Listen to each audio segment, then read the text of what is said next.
also to help you be better at it. And I think that's a real deal. And in order for us to do that, to be better, we need to know how to do that. So my brain is kind of different, I think. I don't know. Maybe everybody's brain's like mine. I really never had a different brain than mine, so I don't really know how to compare that for sure. But if you know me, you know my brain works funny, and I'm always thinking ahead, and I'm always looking, I'm always thinking about the next step before I get one finished. I'm already thinking what I'm doing next. That's kind of how I am. And my mind runs really fast, and I really have a hard time slowing it down. And quiet to me is just an excuse to really get my brain wrapped up good, you know. So it's hard for me to be effective at prayer most of my life because I just simply can't keep my brain in the right spot. So I had to really learn how to do that. And that's something 20 years ago, I guess. I kind of came to that conclusion that, you know, I needed to be better. And in order to do that, I had to kind of make myself come up with some things to make me better. You know, I think that when you try to improve at something, especially something that's more internal than external, we often think of prayer as a very internal thing, and prayer is a very internal thing. It's something we don't have to talk to pray. We can pray with our heart, pray with our mind, pray. We don't have to voice it to God necessarily, although we can voice it to God if we choose to do that. But prayer, like anything in life, we're kind of physical and spiritual people, you know. And so for me just to say, well, prayer is just a spiritual thing, which it kind of is, but if I can't control my physical part of me, then I can't be effective controlling the spiritual part of me, if that makes any sense. You know, we're kind of connected, right? I mean, we're kind of connected in life. You know, the physical being that we are and the spiritual being that I am, we're kind of interlinked, right? Kind of interlinked, aren't we? So before we really get going on this today, or this evening, before I really get going on this, I want to try to throw some things out here. I'm not shifting, Shannon. I want to try to throw a couple of things out here to maybe help you, hold on a minute, to maybe help you get a little more out of this, I hope. So what I want to do for just a minute, because we have a lot of noise in our lives, right? Would you agree with that? We have a lot of noise in our life, don't we? Probably more than ever in history. We have so much noise in our life because, you know, if you're like me, you pretty much always got your phone, right? And even when when I was a kid, when you got stuck out someplace with nothing to do, you just kind of didn't have anything to do, you know, kick dirt. Is about all you had to do, right? And we used to come up with some really creative things like tying strings around horse flies and flying them, you know, and doing all kinds of things because we were just bored out of our mind. You know what I'm saying? Catching lightning bugs in jars and trying to make a flashlight out of them. And, you know, you're most of you as old as me. You remember these days, right? And that's how come we got hurt so much because we were just bored stiff. You know, if we had our bike and wanted to jump something, we just kind of made a ramp and did it, and then we went to the emergency room. That's kind of how my childhood was. But you know, now it's not that way. Now we always have noise everywhere that we go, and we're uncomfortable with silence. Would you agree with that? Are you uncomfortable with silence? You know, if your TV messes up and that sound goes off for how many seconds before you're hitting that remote? What's wrong with this stupid television, right? I mean, am I right? You know, we want it now, don't we? We want our world filled with noise. I don't know, it's just kind of how we're built. So what I want you to do with me here is and I know you've probably done this before in your life, but just bear with me for a minute, 1 minute. We're going to go 1 minute here without doing anything. I just want you to listen to yourself. Krista told me she was tired tonight, so I told her this is going to be very meditative. So this will refresh your spirit. Okay? So just start with, I'm not going to ask you to do anything. I just want you to just sit here with me in silence for a minute. And then we're going to talk about where your mind was. So I'm not asking you to pray now. Don't go all holy on me here. I mean, I'm not looking for overachievers. I'm just looking for honesty. So we're just going to go a minute, and I'm not asking you to do anything. Don't pray. Just think about whatever you want to think about. You can bowl or go fishing or work on a car, a lawnmower or something. I don't care what you do. Just whatever you want to do for a minute. I want you to go there as soon as I can make this work. Here we go.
So that's a minute. That's 1 minute.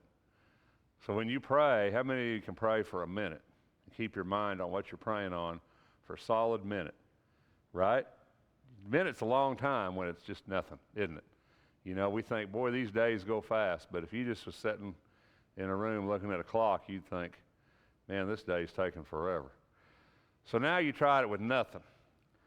So now I want to try to help you with kind of what helps me a little bit. So if your mind in that minute, I don't know what you were thinking about. You might have been thinking about how uncomfortable it was to sit here with a bunch of people for a minute without saying anything. I don't know where you were at with that. You know, you might have been thinking this minute's never going to end, you know. Maybe you were off milking goats or, you know, baking a pie. I don't have no clue. But your mind was probably thinking about something. Very doubtful you sat there for that whole minute and you didn't think about anything. I mean, some people can probably do that, but not many. So prayer, if you think about your brain's kind of like layers, right? It's kind of like layers in your brain. And when you try to think, did y'all ever have an 8-track tape when you were little? You know, I'm old enough to have 8-track tape. Remember 8-track tapes? Remember how they got stuck on 2 deals at the same time? You had to stick a matchbook in them to pry them up so they would stay on one track? Well, you know, your brain's kind of like them tracks. And what happens is that when we're quiet, this is kind of how I picture it anyway, is that my tracks kind of bleed into each other. You know, I might be thinking about something for a minute, and then maybe I'm doing pretty good, and then something else kind of bleeds in there, and I start thinking about that, and then, you know, maybe I'm praying about something. Next thing you know, I'm working on a truck somewhere. You know, my mind is. So how do you not do that? That's the question you have to ask yourself. How do you stay focused on one thing? Well, have you ever been in a real dark room? Have you ever been it's real dark at night in your room and there's like that one little red light on your television that drives you nuts, right? And because that's all you can see, you know what I'm talking about? And so you're laying in that room and you're like looking at that red light and you're like, that's all I can see is that red light. Can't see nothing else, so everything's dark. So you're fixated on that light, right? Well, you kind of got to do that to your brain. Now, when you're praying, I always, in my mind, it takes me about 5 minutes to get where I can really pray because it takes me that long, and that's an improvement. It used to take me 15 minutes. It takes me about that long to actually get my brain in a place where I'm not all over the place. And so I had to learn to do that because I'm not good at that. And nobody ever taught me, and we're not meditative people.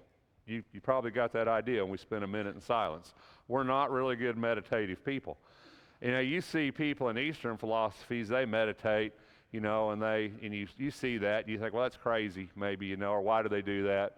Or how do you even do that? And maybe you've never wanted to know how they did that. But in a way, prayer is kind of a meditative state. Now, what I do is that, for one thing, the first thing I do before I pray, if I'm really going to pray, is I don't start praying right away, number one. Because if I do that, my brain is not where it's supposed to be. And if your brain ain't where you're supposed to be, your heart's not where it's supposed to be, just one of them things. So the first thing I do when I first get quiet and want to pray, the first thing I do is I just breathe. Now, you might see that's just kind of stupid. But you know, how much of the day, do you ever think about breathing during the day? You know, you do it all the time, whether you know it or not. If you didn't, we wouldn't be here, right? We'd all just be dead somewhere. You breathe every day. You don't think about it, but you do, right? And whether or not you know it, your breathing is linked to your psyche. When you're excited, you breathe faster. You might breathe shallower. When you're upset, when you're mad, when you're relaxed, when you're sleeping, all those different phases or emotions, we breathe differently, don't we? Because we're in a different state of mind, right? But breath is very important for our state of our brain. It relaxes us. To breathe in deeply and to breathe out. We never think about that, do you? How often do you think during the day do you really fill your lungs with air? Right? You really don't, because none of us do, because that's not how we do. We breathe enough to live. We don't, you see, does that make any sense? We don't really fill our lungs with oxygen. We don't really fill our lungs. But you know, oxygen is what makes your brain work. Oxygen is what makes your body function the way that it should function. If you put one of them little O2 sensors on your finger like they put in the hospital, you know, I always knew, like when I broke my back, I knew they weren't going to let me out of there if I couldn't get like a 98 pulse ox. So as soon as they come in and stuck that on me, I go, I'd really start breathing. And I see that old pulse ox go up, you know, because I was really starting to breathe. But it's more than that, isn't it? It's about being healthy, and it's about making your body relax and to really reach its potential. So the first thing I learned to do with prayer, when I really want to pray, and I'm serious about prayer, the first thing I learned to do was the first thing I had to do is I had to breathe. And I had to do that for a while. And you know, so originally, I would just think I could breathe, you know, so well, you know, when you do that, there's problems with that because, you know, are you breathing too fast? Are you breathing too slow? You don't want to get lightheaded, don't want to pass out on the floor. You know, there's things you got to think about because we're not used to that. So what you need to do is you need to find that piece of light in the room, okay? And what I mean by that is if you take your brain and you close your eyes, open your eyes, whatever, and you need a piece of light in the room. Now, I can't tell you what your piece of light is because I don't know what's important to you, what you think about. But you got to have one. And you can't have 4 lights, okay? It doesn't work like that because then your brain's not going to know which one to look at. It'd be like having 4 TVs in the room. You wouldn't know which one to look at, you know? You got to have one light. So what I did is I used this, and you need to find your own thing. I'm not trying to tell you to do my thing. You could use the Psalms, one of the Psalms. You could use maybe something that somebody wrote, a quote maybe that you like, a lyric of a song, something that's not real big. You don't want a big light, like a spotlight. You want like a laser light. You want a small light. Now, what I generally do is I use this. There's this prayer, and it's called the Prayer of the Ancients, and it's real simple. It's not like a chant. I mean, you might think that. I don't use it for that. I just use it because that's my point of light. You see, because you got to get something that makes your mind focus on something, one thing, not 4 or 5 tracks. One thing. That takes time for me. So I use this prayer of the ancients, right? And this prayer of the ancients is, Jesus Christ, Son of God, have mercy on me, a sinner. And the reason I use that is because I can breathe to that. So when I breathe, I breathe in. I can't really breathe and talk at the same time, but when I breathe, it's like, you know, I breathe in to half of it, I breathe out to half of it, right? So, praise Jesus, Son of God, have mercy on me, a sinner. Praise Jesus, Son of God, have mercy on me, a sinner. I say that. I breathe to that. I breathe in on half, out on the other half. Now, this is kind of stupid, and I don't want you to think bad of me, okay? I'm not going Catholic on you, so don't think bad of me. But I've got this set of rosary beads by my bed, hanging by my bed, and I know most of y'all ain't Catholic, and I'm not telling you to say the rosary, okay? Don't take this wrong. But on a rosary, there's 10 beads for every bead. There's 50 beads around a rosary, 50 prayers around a rosary. There's 10 beads in a big bead, 10 beads in a big bead, and then a great big bead, that's all the way around, that's 50.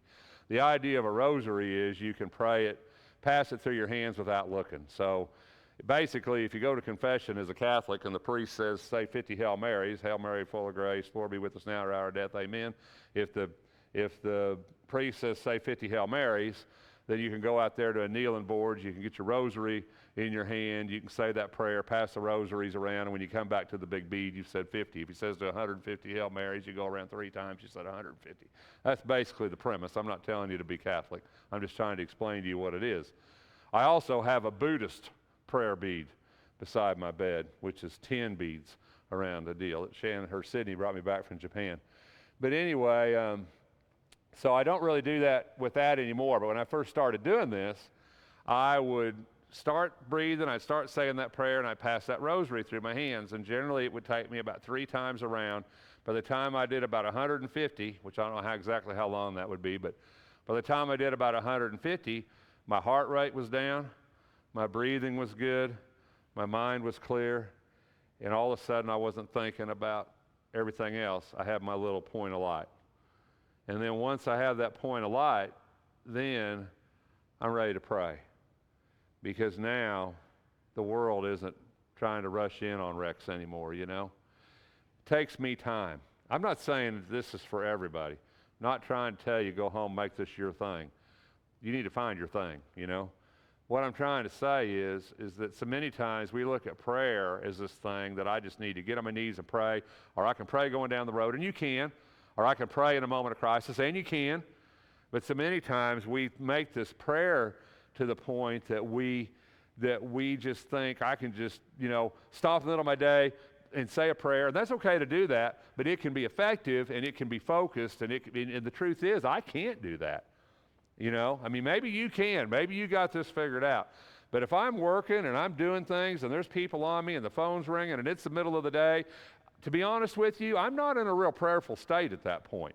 I'm not saying I can't say a prayer. I'm not saying I don't say a prayer. I'm just saying I don't think it's as effective as when my mind and my body and my spirit are kind of all on the same page. And I'm not in 3 different places. Because that's how come it helps me. It helps me to breathe. It helps me to focus. It helps me to run something through my hands. Because it helps me. You know, maybe you don't need that. I don't know. I do, because my brain is wired that way. I figured that out a long time ago, and that's effective for me. So when you think about praying, think about your whole body, your whole soul, your whole spirit, your whole being, not just about one piece of you. Think about all of you. When I was a little kid, and I asked my mom one time, I said, why do you always want me to fold my hands and close my eyes? She goes, well, you need to close your eyes so you're not looking at everything. You need to fold your hands so you're not doing anything. You need to focus on God. Well, there's a lot of truth to that statement. The problem is that just closing my eyes and just folding my hands doesn't do it for me, because I'm still going. So I have to stop. So when you pray, you know, think about how you work, your mind, because I can't get inside your brain. I don't know how you function. You know how you function. And think about how your mind works and what do you think about. And think about if you're trying to pray and then all of a sudden you're thinking about something else. Do you ever do that? All of a sudden you're off thinking about something, right? and you kind of forgot maybe even what you were really, what you were really praying for to start with. Because prayer has to be more than root recall, more than just something I repeat because I have it memorized. Prayer is this talk, this relationship, this conversation that you're having with God. I'm not great at conversations most of the time. You guys that know me, you know this. I'm not that good at just talking to people, because even when I'm talking to somebody, my mind is already on the next thing we're going to say in the conversation. I'll finish your sentence for you and go on to the next one. That's just how I am. And I'm sorry for that. I hate that about myself sometimes. My wife hates that about me most of the time, But it's just how I'm built. And I have a hard time being different. Does that make any sense? Than what I am, And I have to make myself be different than what I am. And maybe you don't struggle with that, but throughout this, I want us to get better at these things. Not just to tell you, but gets to get better at these things. So think about that a little bit.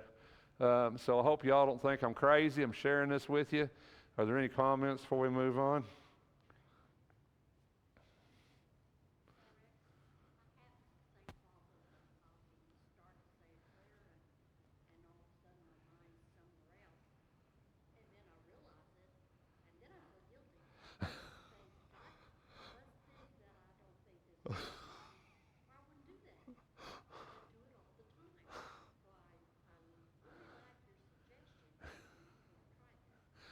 It's hard to do. It's really harder than you think. It's really, really hard to take time and to not do anything and to focus, and not just to take that time, but then to focus on something is really difficult for me. Something I really had to train, work to do. It just didn't come natural. I didn't like it to start with.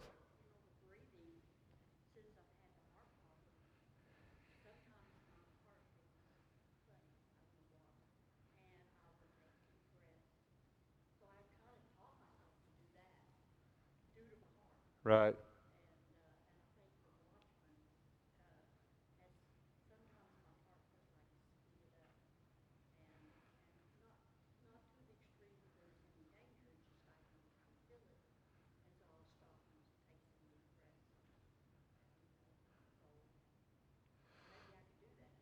Yeah, your body needs that, and we starve our body for oxygen most all the time, realistically, you know.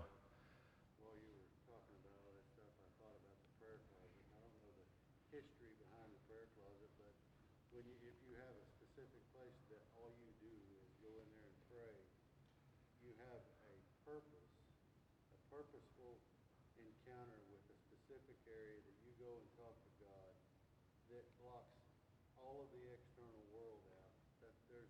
It's kind of doing what you're doing, and you know what I mean. Right. The idea of go somewhere and focus and leave all this other stuff out of it. It doesn't matter about your bills and the house and the mower's broke, and it doesn't matter. That doesn't matter. We're going to go talk to God. We're going to go focus, and we're going to go do this thing. Right, and I think to pray at home sometimes is really hard. To really have a good prayer when you're home, it's sometimes really hard, because when you're at home, there's always something. There's always laundry needs to be done, or dishes need to be done, or something needs to be fed or watered, or something needs to be cleaned, or something needs to be done. And I don't know how many of y'all got keys to this building. I think everybody in town's got a key to this building, but nevertheless, if you ever come down here when this place is empty and it's quiet and dark, this is an awesome place to pray. So, so like you say, I don't know how your brain works. I don't know what your place is. I can just share with you what I do.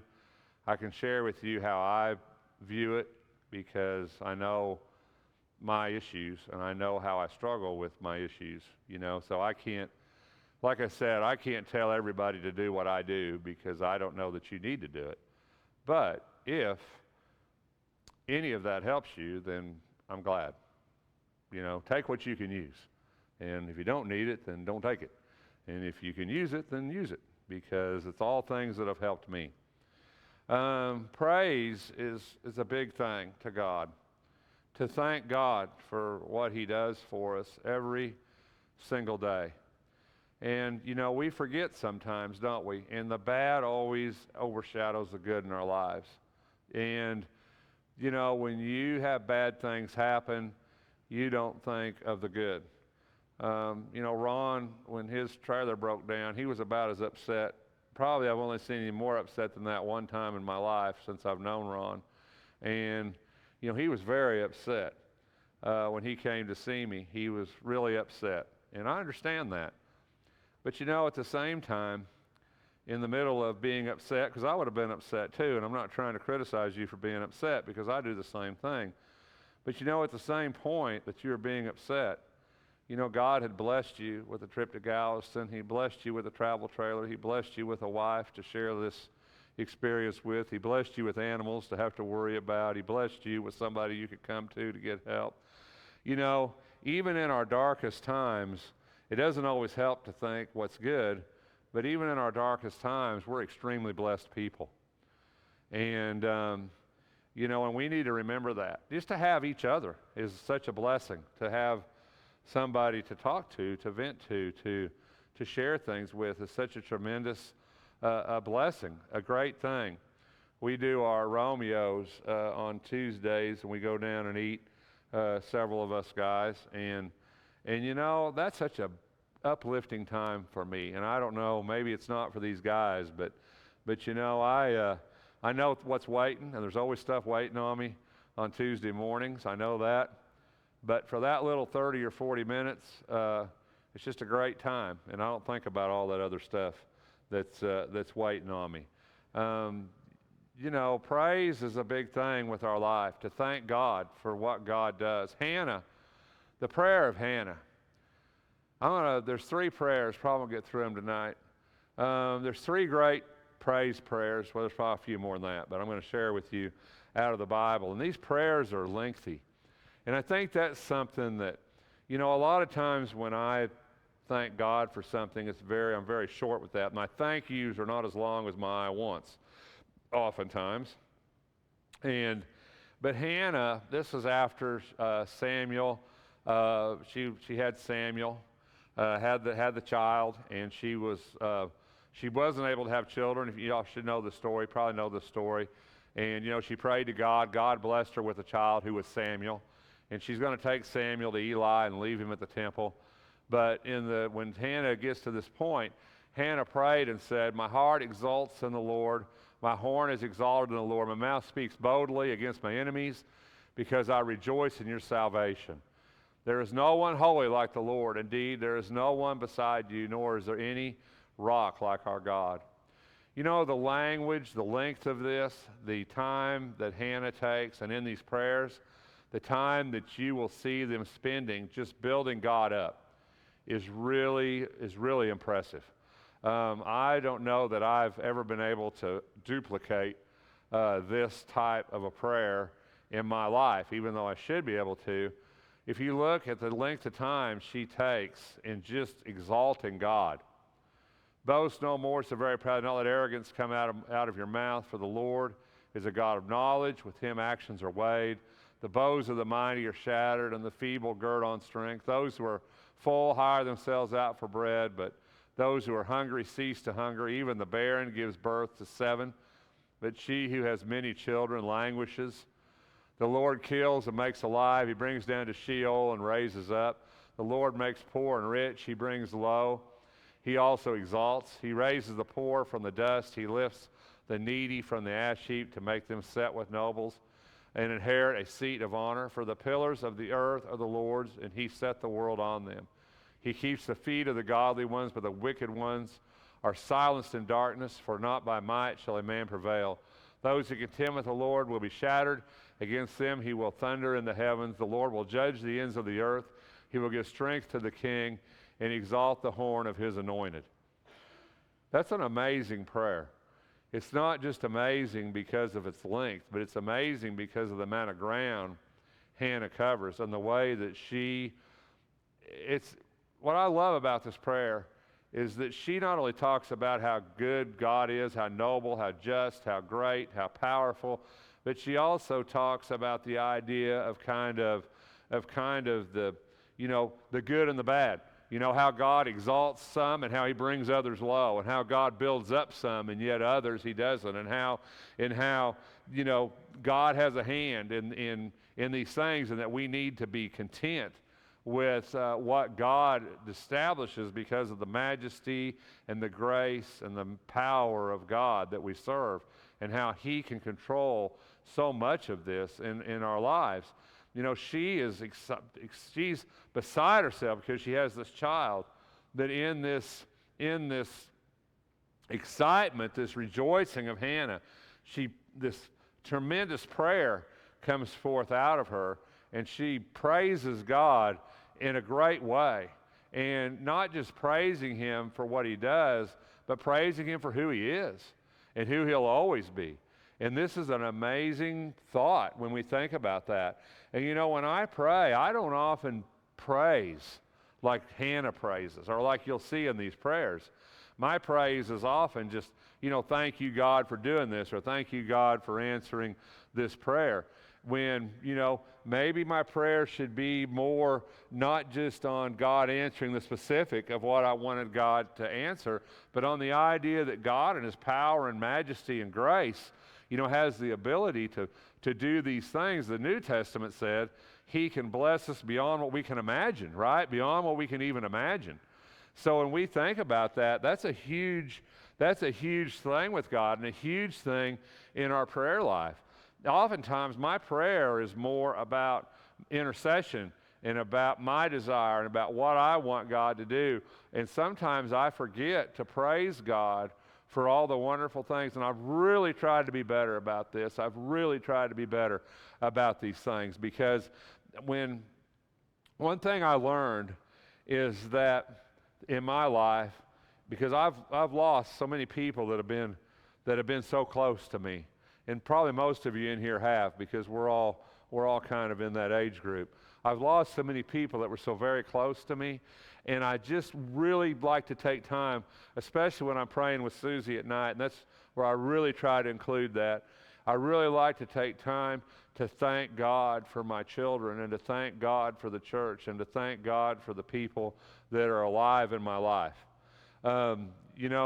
We pray for people when they're sick, and we need to give thanks for people that are alive and well within our life, because God's put so many wonderful people in my life.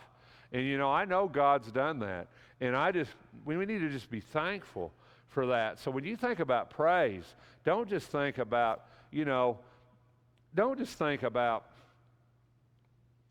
maybe somebody getting well, or maybe somebody maybe he's praying for somebody to get a job, or maybe he's praying. Think about being thankful for just your life and the people that God places beside you in your life, and the influence they have on you. And if you'll just take time to do that can take your minute. I mean, it can really take your minute.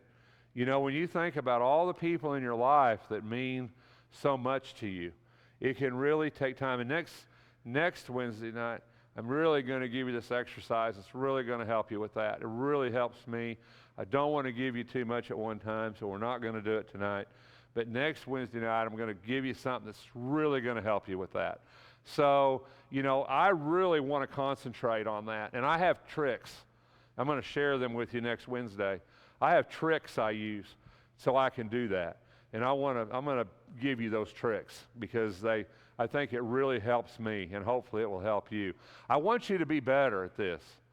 So many times I've taught this class about praying, or I've done sermons on praying, and at the end of it, I think, I didn't teach anybody how to pray. I just give you the facts. I really, throughout this, I want us to take some time to be better at this. So when you think about your minute this time, okay? And I told you this time, I let you off the hook, right? Just think about whatever. So I'm going to give you a trick next week, and we're going to use our minute a little different next week, a little different. So we'll do that next week. We're going to use it. I'm going to teach you how to use that minute, and that minute's going to fly by. That minute this time, it took a long time, But next week, I'm going to give you something. We're going to do it, and your minute's going to fly by next week, I promise you. So David, this is 2 Samuel 7. What a great chapter of the Bible. David in this, David wanted to build the temple, right? And Nathan said, go ahead, right? And then on the way, God said, go back and tell him no, right? Go back and tell him he's not going to do it. Solomon's going to do it. You're not going to get to do it, David.